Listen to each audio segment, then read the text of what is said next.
no, I'm not your spiritual advisor, but as your doctor, I have some good news. Whatever it is about, you're going to have more of it.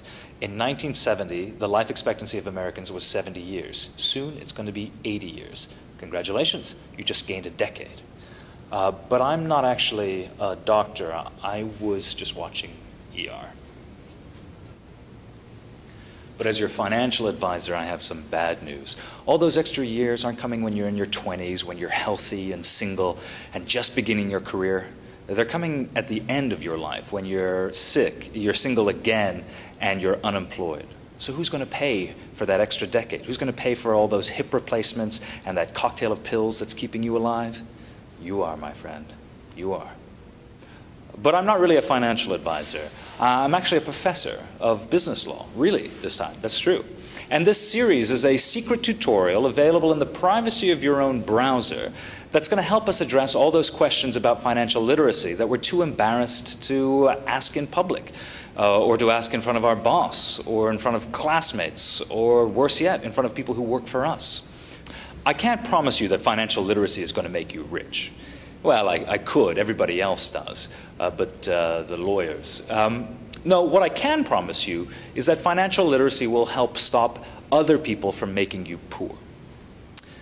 And it'll get rid of these fine lines right around the eyes and give you ripped abs. Look, what's the big deal? There's a lot of stuff respectable people don't know much about, like magnets. How do they work? Why do we need a special intervention for financial literacy? I'll give you 3 reasons, and here's the first. Because it's one of the most important things for the future of the country and for the future of you.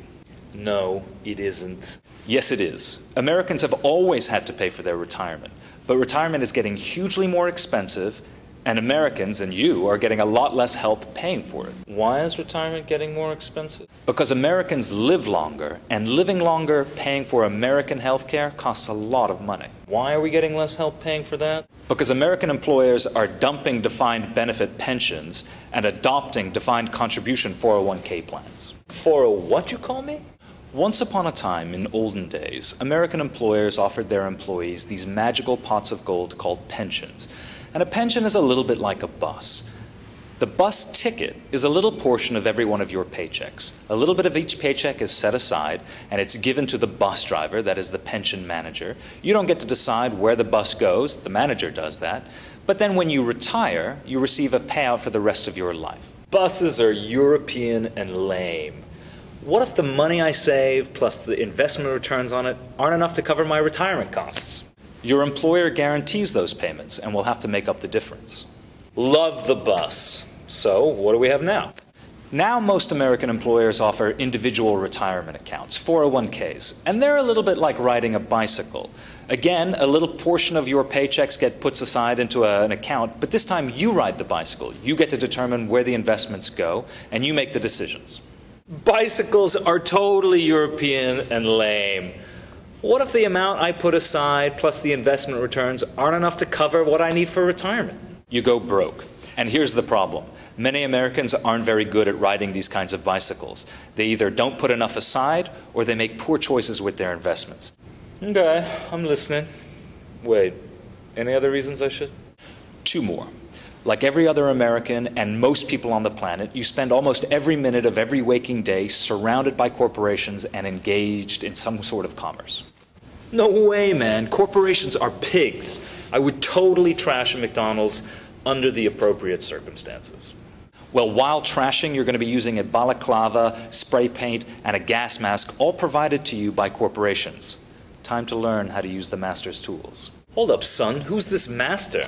Also, and for our 3rd reason, you might remember that recent hiccup in our financial markets? Kind of between jobs, so I haven't read a newspaper in a bit of a while. Not so long ago, back maybe when you were employed, our economy wobbled towards the abyss thanks to things like credit default swaps and collateralized mortgage obligations and other triple-barreled economic disorders. Not my fault, man. $500,000 mortgages with no money down and no jobs. A little more financial literacy might have helped us all to ask a few more questions. All right, so besides my personal wealth, my everyday life, and global welfare, why should I care about this subject? What?